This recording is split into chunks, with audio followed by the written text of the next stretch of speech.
my best ones. Hello everyone. Last week, I gave you my 10 worst movies of 2025. This week, I'm going to give you my 10 best movies of 2025.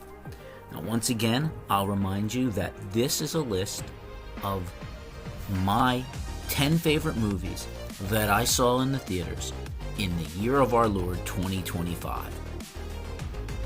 So without further ado, let's get to it. Let's begin, shall we?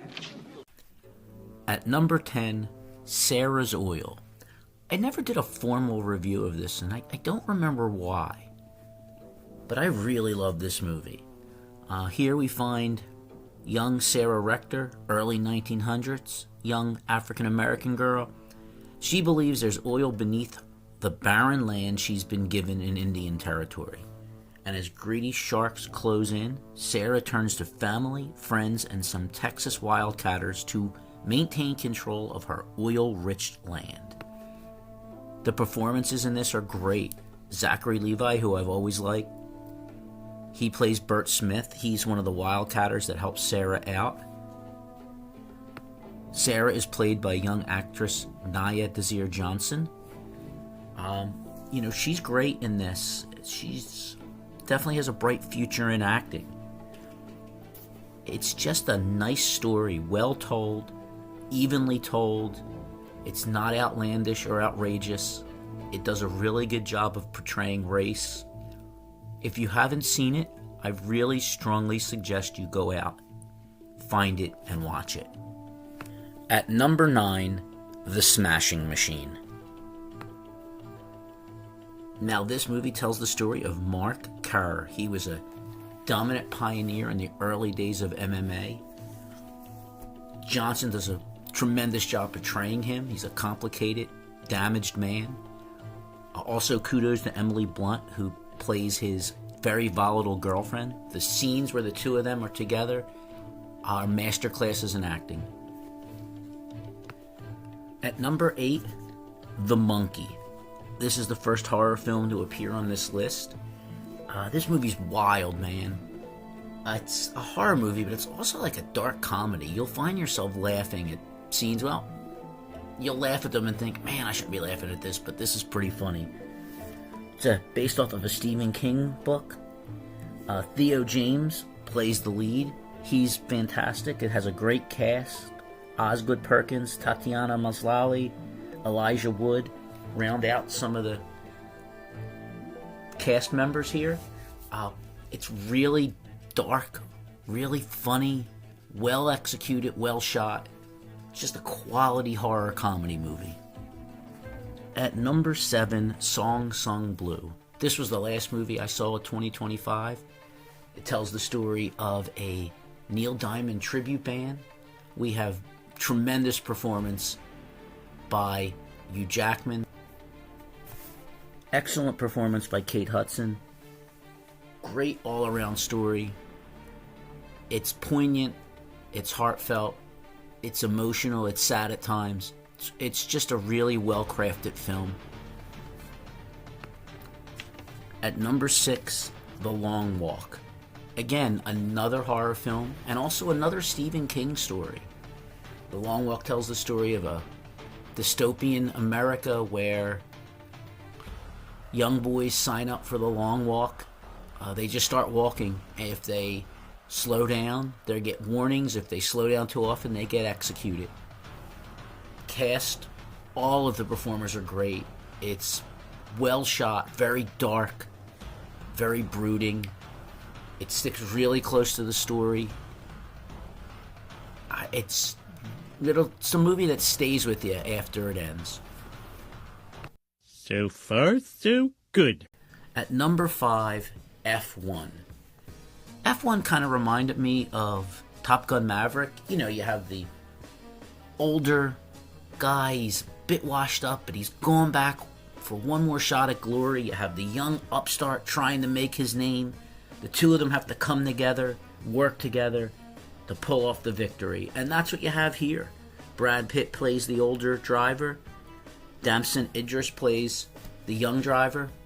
Both actors are great. The story's great. You'll see it and you'll just feel good. It's a feel-good type of movie. If you haven't seen it, definitely check it out. At number 4, Sinners.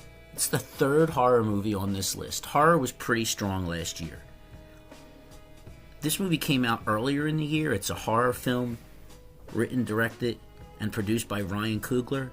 Set in the 30s, twin brothers return to their hometown, trying to start again, only to discover that a greater evil exists waiting to welcome them back. It's a bit of a musical. The music is fantastic in it. The performances are great. It's very well shot. If you haven't seen it, definitely check it out, especially if you like horror movies. And if you're into the vampire genre, I think you're going to enjoy this one. At number 3, Frankenstein. Now, I know what you're saying, isn't Frankenstein a Netflix movie? You would be correct, but it did have a limited theatrical release, and I did go see it. Guillermo del Toro brings this old story to life like only he could. Performances are great, the set pieces are wonderful, lots of great practical effects. It's probably the best version of this story since the original. Unfortunately, you can't see it in theaters, but it's definitely available on Netflix. Try to see it on a bigger screen so you can just really soak in the beauty of the cinematography. At number 2, Weapons. 4 horror movies on the top 10. That's incredible. Weapons had probably the best trailer and best ad campaign I'd seen for any movie last year. Story is when all but one child from the same classroom disappear at the exact same time, at the exact same night. Community is left questioning who or what is behind the disappearances. It's a horror mystery film. Great acting. Amy Madigan is Gladys. She's the villain. She's really, really nightmare fuel. Julia Gardner plays the teacher. Josh Brolin, he's great. It's definitely a very dark, very mysterious movie. Some people didn't like the end because it kind of got a little comedy to it, but I really enjoyed it.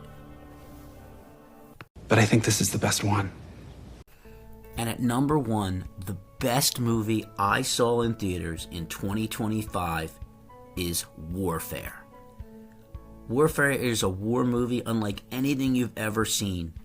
Pretty basic premise, a Navy SEAL platoon offering overwatch for a U.S. Marine operation in Iraq finds itself in a fight for survival after its mission takes an unforeseen turn. Cinematography is some of the greatest you'll ever see in this type of movie. It's as gripping as you can get. It's unflinching and violent and gory. It really shows you what it must have been like for these men on that day. It's also interesting in that there is zero soundtrack in this movie. No background music, no songs of any kind. The only sounds that you hear are of the battlefield and the men screaming. It's a very visceral film. It's not the easiest watch, but it's a great watch. And it's the best movie that I saw in theaters in 2025. So there it is, my top 10.